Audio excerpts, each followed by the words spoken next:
What's up? My name is Hazzy Trainer. I'm sure you've seen a lot of the form tip videos that you see, and hopefully they've inspired you on your journey. Now, I want to share with you that I've been training for over 15 years now and helped transform hundreds of successful transformation in person and mainly online. And I want to use this as an opportunity to share more about my story because you might be curious, who is Hazzy and what's the origin? My whole goal with this is to build more trust with you and build a connection and share with you that I was just like you. I've had a lot of limiting beliefs. I've had things holding me back in achieving my dream body. I was a very skinny and scrawny kid growing up. And I want to share a story with you to show you that everything that you're going through right now, I have gone through myself. And in this story, I'm going to show you how I overcame them. So just to first start off, my grandfather is originally from India, and my parents are born and raised in Bangladesh. So as you see a picture of me, I look like a mashed potato, and these are my two older brothers, Mahadi and Fahim, growing up. So I'm a first generation Canadian. I was born and raised in Montreal, and I'm the middle child of one of 6 siblings in a big family. Now, being raised in a predominantly white neighborhood, we were the very few brown families in the area. And just to give you a bit of context, growing up, 9/11 happened, and so there was a lot of racism going around, especially towards brown folks. So, growing up, all my life, I played soccer, and just like any other kid, I wanted to be a professional soccer player. And playing for over a dozen years after, going into teams and playing soccer, I dealt with a 3rd-degree hamstring tear. And ever since I've had that tear, soccer/football was never the same. I would play with my friends during lunchtime or outside every single day as a way to keep active and shape. And I absolutely loved it. But once this happened, things changed. I lost my skill in playing soccer, and I knew that it was time to start off something new. So I had to make a shift. As a teenager, I never liked being in school, and I didn't have the best grades, but I loved making new friends. So I remember every time I would go home, I would memorize these funny lines or jokes that cracked me up. And I would rehearse them, and I would come back to school, and I would crack these lines to my friends as a way to build more connection. And they would burst out laughing. And this is how I made friends. Especially, when you're growing up, elementary, high school, making friends is a very pivotal moment in your youth, in your growth. And I knew this was essential for me to fit in and belong. Now, if you see these high school pictures, they look very cringy. Now when I look back at them, I'm like, what was I doing? But I guess, this is the kind of stuff that you do when you're, 16, 17 years old. So, although I was making friends, I was still shy, I was insecure inside, and especially being a skinny, scrawny kid my whole life. Imagine this, when you're very skinny, a lot of your friends and your family, they usually pick on you, saying, like your shirt's too big for you, and that also meant that you were easy to pick on in school. So what did that mean? It means that being skinny was that you got bullied a lot, and you were easy to pick on. And when you're easy to get picked on, I remember one specific moment very vividly. I had this one bully, and I'm going to give him a different name than it is. His name is David, okay? Let's just say his name is David. And every single day, David would walk into the hallway and push me into the locker. And he was a much bigger kid than I, and I didn't know what to do. I remember in lunch class, I was sitting by myself, kind of depressed, and I was wondering, what should I do? Should I snitch, or do I find a way to get stronger than him and confront him? So what did I do? When I went home that day, one day I saw a magazine cover of Lazar Angelov, and I was inspired. I was like, wow, imagine looking like that guy. He looks fearless.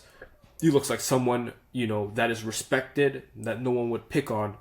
And so that inspired me to start my own fitness journey. And so almost every day, I would go to the gym after school to work out. And I would attempt the videos I saw on YouTube and practice them. Nowadays, we have, TikTok and all of that you can go on your phone. Back then, you usually had to learn it on YouTube, on the computer, and then memorize whatever you learned, and then apply it at the gym. But what happened was, because I was figuring everything out on my own, and there was so much information out there, I injured myself a dozen times. I remember breaking almost every bone in my body except my knees. And this is why I make the videos today, because I've gone through a lot of injuries. I can recall the first injury that I had. I was doing back squat with 225 and I blew out my right hip. And that took me out for 30 days. And I just remember being like, what do I do? I need help, because I always end up hurting myself doing something and not even being sure of what I'm doing. And it left a lot of confusion. It led a lot of uncertainty, and it, reduced my self-esteem. So it took many years and many tribulations, but slowly as the years went by, I was cracking the code. I remember there was many days where I'd skip school. I'd come after school to get my friends who would go to the gym. I remember one day my French teacher grabs me by the collar in the hallway and says, "The gym is not going to give you the job." And I remember pushing him away and saying, "Good, I don't want the job." So looking back at that moment, it shaped my outlook of what I want in my future, of what I wanted to do for school. I knew that what I wanted to do was something in the gym when it comes to working out. So I was more committed than ever. I had kids bullying me for being a terrorist or looking or smelling like curry or being super skinny and scrawny. And I had a teacher telling me the gym is not going to give me a job. So this was me training with Bodyweights for the first 3 years. Zero gym equipment. I'm going to share you a story. So the way that I started working out was I started with just push-ups. I remember I told myself I'm going to do push-ups almost every single day for a whole year. I went from doing 0 push-ups to over 85 nonstop. This was me at 13 years old. The year went by and it was a new school year. The same kid, David, was in the hallway and he walks past by me and I can see what he was about to do in his eyes. As he reaches out, extends his arms to push me against the locker, I react and I push him against the other locker. And I saw something in his eyes that I've always wanted to see. That look of fear. And so he looked at me and he was like, "Whoa, you got so strong." And I didn't realize it at the time, but the whole time I was doing these push-ups, they were making me stronger. And so that day I got hooked and I told myself that I'm going to keep working out and I'm not going to stop. So this was 2 years into weightlifting. At 17 years old, I packed on 13 pounds of muscle. If current Hazzy guided 17-year-old Hazzy, it would have taken me literally 12 weeks to achieve these results instead of 2 years. Why? Because I was doing it all by myself. But with the knowledge that I know now and with the 12 progression principles, I would have packed on 13 pounds of muscle in 12 weeks. But I didn't have anybody. I had to figure everything out on my own. So what happened was 5 years into weightlifting, this was me at 20. I packed on another 20 pounds of muscle, and this is when I discovered the CYB method. The CYB method was learned by hiring a Mr. Olympia athlete that I hired, and he taught me all the most important principles that I need to know when it comes to maximizing muscle building. I threw away all the other stuff that I didn't know, and all the other principles I learned along the way I implemented in this 12-week progression principle. After that, many years, it was time to showcase what I learned on social media because I achieved a certain physique. However, I didn't have the courage yet. I was not good enough. People are going to laugh at me. They would think, what is he trying to do? No one in my city here in Montreal was doing it. So I knew I have to be the first one. But then life went by and I did nothing. Life then chose for me what I was going to do. So for 2 years, I ended up working a job I hated in the restaurant industry. I felt like I just gave up and I fell into depression for months. The worst feeling I remember is the feeling of defeat, that my dreams were not going to happen. And what I imagined in my mind was just going to remain a dream. So I decided something. I said, you know what? I can't live like this anymore. So what did I do? Every single day when I woke up and my mind told me to do something, I would do the opposite. So I'll give you an example. When I was in the train and I would either go up to the escalator or go down the stairs, my mind would say, run towards the escalator. I said, run towards the stairs. If my mind was telling me, oh, just take a rest day or walk towards the gym, I would run towards the gym. And I did everything against what my mind wanted to do as a way to regain control over my mind. But then what happened was I became too risky. I didn't care about my safety until I experienced a life-altering moment. At 21, I got into a severe bike crash going down a steep hill.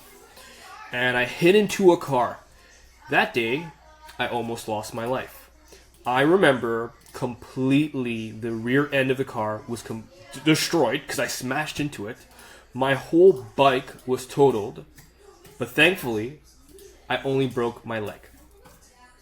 And everything else was fine. I had bruises all over my hands and my elbows. And I remember there was this quote, every human has 2 lives. The second one starts the moment you realize you have one. So shortly after I lost my job, I became unemployed. And then after everything in my life went down, I had this epiphany. If I can build my body in fantastic shape, then what else can I do? So after being depressed for 1 month, staying at home with a broken ankle, I decided to bring my crutches and go to the gym. The following week, I bought a camera for $1,000 of my own money, and I left it in my house the first month because I was afraid of what people were going to think.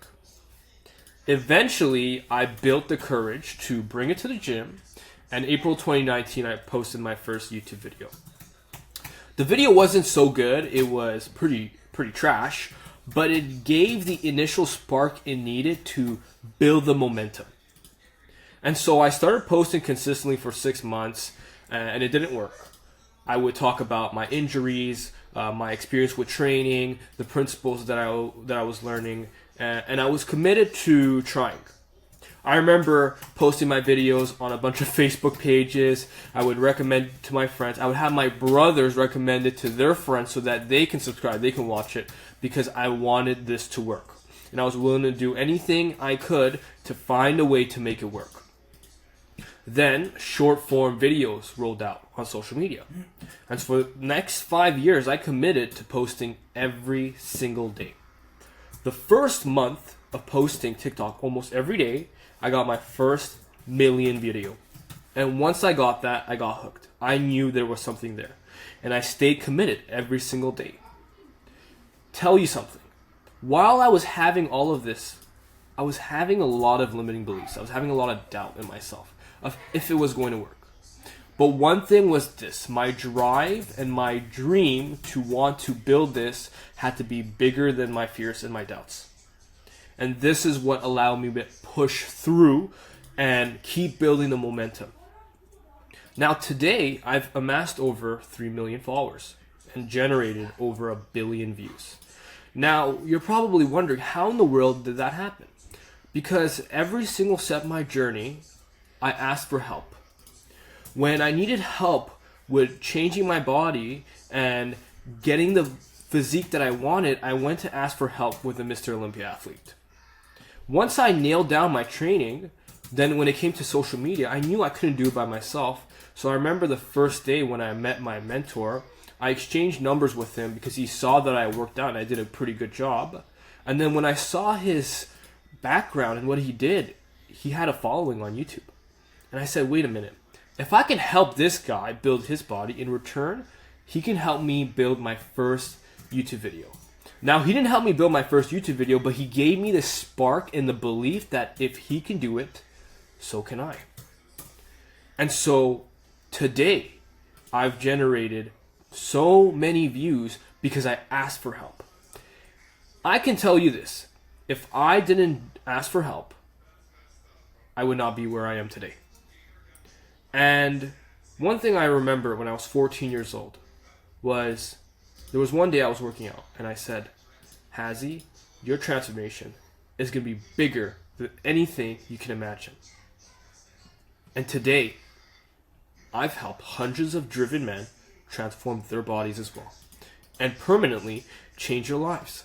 Why? Because every single thing that I learned of the 12 progression principles, everything that I've learned with training, nutrition, I give all of that away to all my students so that they don't have to suffer the same struggles and pain that I've gone through. And most importantly is this. Once you transform your body, imagine what else would be possible. Imagine all the doubt and all the limiting belief, they will melt away. I remember today, when I look back at myself, of all that doubt that I had, they were all a lie. They were all an opportunity to overcome them and recognize the real version of who I am. And those are only challenges to demonstrate who you really are. Now, when I see this back picture, it's always what I've dreamed of when I first started working out. And seeing this come to life, what is there to doubt? What is there to have a limiting belief of? Because when you truly transform your body, you will believe anything is possible too. My whole intention was to build trust and build connection with you and show you that I was just like you. And I want to share it with you that if you're interested in transforming your body, then reach out to me. I might provide you some free resources, or I might get you into a lower or higher level service program that fits within you. But the whole intention is this, is to help you build your dream body.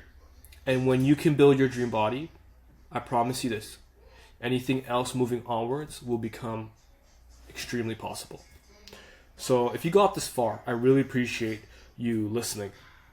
And I want you to keep crushing it and enjoy the rest of your day.